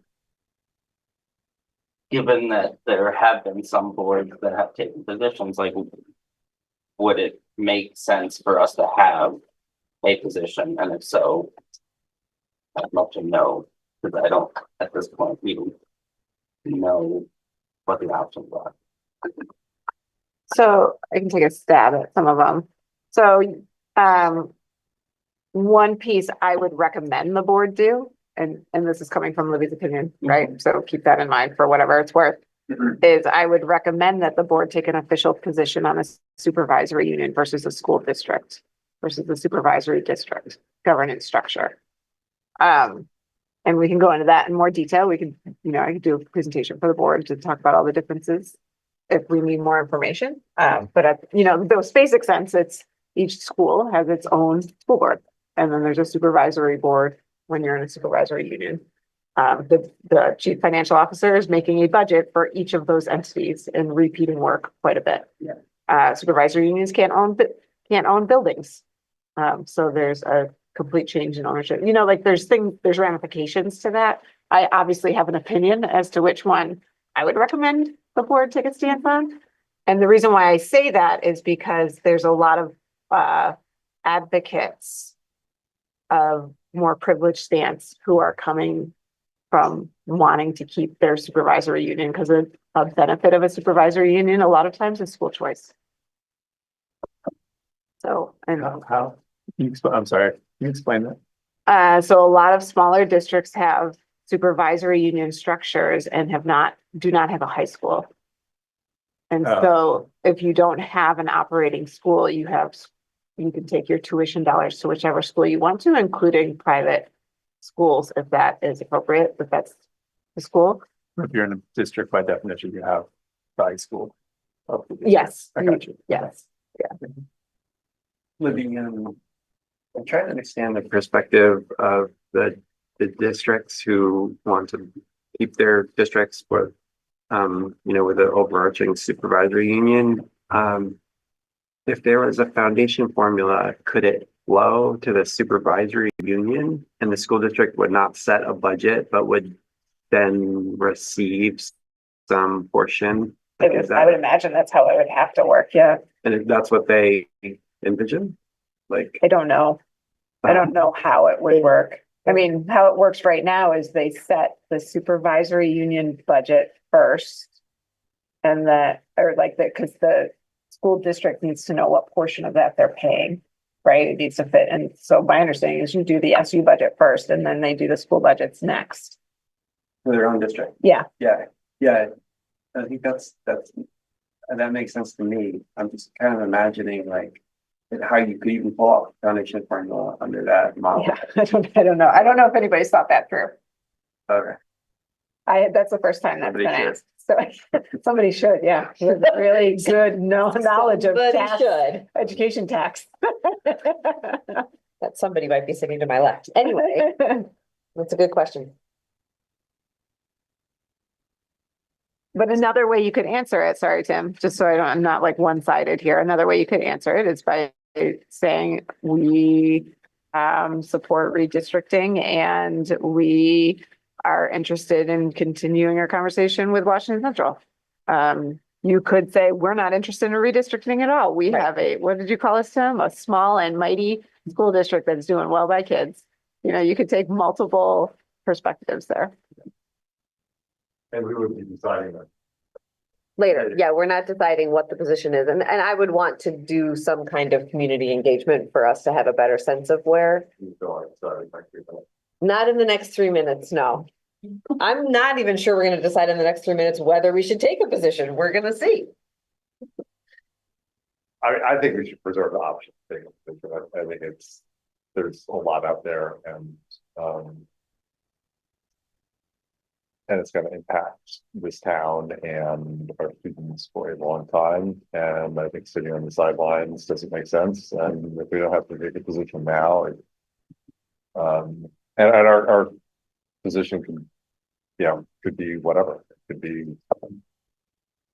we support what the legislature's doing. Seems like it's great. Yeah, it could be a very general one. Yeah. Yes, it certainly could. I think we should definitely reserve the right and plan to eventually. Okay. And I think that's how you could answer that question. We reserve the right Yes. to make a position at any given time during the conversation. Yeah. Good night, Jim.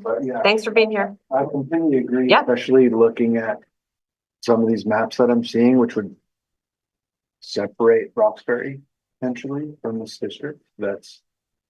Would be pretty devastating to me personally. I think it would be pretty difficult. It's been a challenging experience, and we've all put a lot of work into trying to do our best to make it work, and that would stick.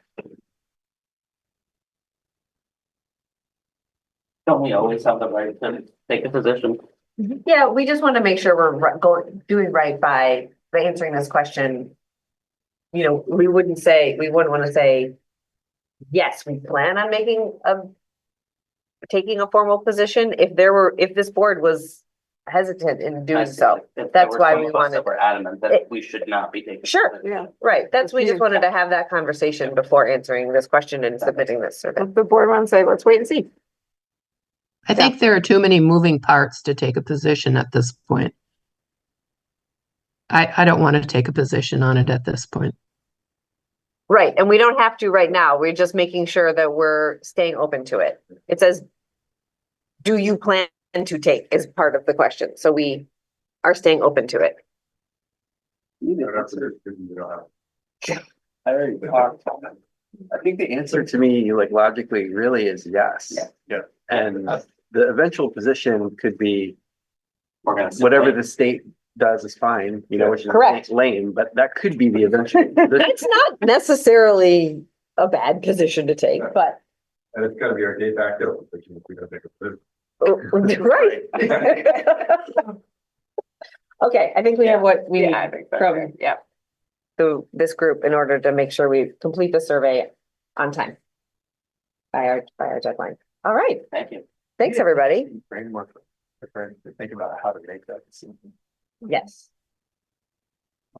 We're not there yet. I We're don't not- want to we're talk not- about it tonight, but I'm just thinking there's a lot of implicit, like, things you're answering if you take a position, right? A lot of people say we want to do X or Y or whatever. Necessarily making a lot of different value judgments. So, Mhm. and there's so much involved in it. So it'll be a fascinating discussion. Fascinating is At a the word. appropriate time. Yeah. Yep. We won't try to have 3 presentations / discussions at that board meeting, maybe just the one. I think that takes us to policy monitoring. So much like our consent agenda, we often move these just as a bulk, and of course, any board member can pull one out for discussion if they see the need. So I'll entertain a motion to move the monitoring reports for policies C1, which is educational records, B2, which is volunteers and work study students, and F4, which is access control and visitor management. I move we accept those monitoring reports. A second? Second. All right, any discussion? Okay, all those in favor? Aye. Aye. Any opposed? Okay, thank you. Next and final piece of business is that we have a first reading for 3 different policies. Can I turn this over to any member of the policy committee to just walk us through these briefly? So these are required policies that we're currently missing. The language is almost exclusively from, I think it's from the Board of Ed in 2 out of 3 and 1 from the VSBA, I believe. There are no changes, and we have sought some feedback from administration about whether or not the language is accurate for what we're doing. We've heard that it is accurate for what we're currently doing. It's sort of pull some of this, especially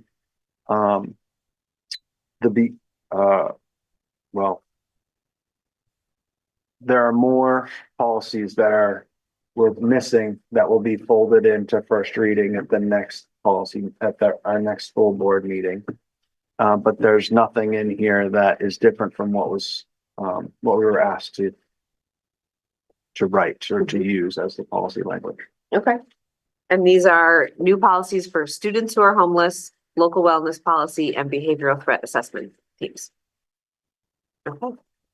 And just as a note of procedure, we have 2 more readings and then we warn them for a vote. Is that right? No, we've always done it, but I don't believe we're required by law to do it. Oh, okay. Okay. And the value of doing this at a board meeting like this is to make sure that we're sharing with the public what policies we're planning on passing, so we don't do it in secret. Okay. But there's no action for the board to take tonight. There's not, nor do we expect there to be, which is also why we may not need a 3rd reading. Right. Sort of a 2nd reading may allow us to sort of adopt these policies. Sure. Because we've given the public an opportunity to weigh in if they wish. Okay. Sounds good. I think that's a really good question. Way back when I was on the policy committee, I feel like there was a conversation around just the language that's used, like homeless student versus student experiences homelessness, and I can't remember what, if anything, like how did we wind up with this? This is the model policy. You're right. We try to use language that is student first. Yep. Students who are experiencing homelessness. 100%. So that would be a little bit of feedback that language could be changed. I can't imagine it changes the legal ramification of the policy. I had the same question.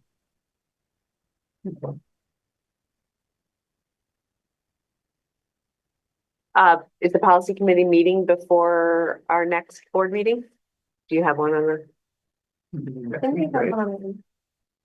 Oh, perfect. Okay. So that's something you can discuss and maybe make the change if it makes sense. Would it require another first reading? So it doesn't change That's what the, right. Yeah, it doesn't change the content and you get it in the second reading. Right. Okay. Thanks for pointing that out, Scott. Any other questions or comments about these draft policies? Thank you, Matt. This is a good result from the VSBA audit. It was really useful. Right. To organize this work. Fantastic. Yeah. All right, everyone. Is there a motion to adjourn? Sure. All right. So is there a second? Sure. Sure. Okay. Any discussion? All those in favor? Any opposed? All right. Good night, everyone. And just 8:29. Fall Festival is this Saturday. Right? Think you sent something for us to sign up? Yes, please sign up for a shift at the Fall Festival.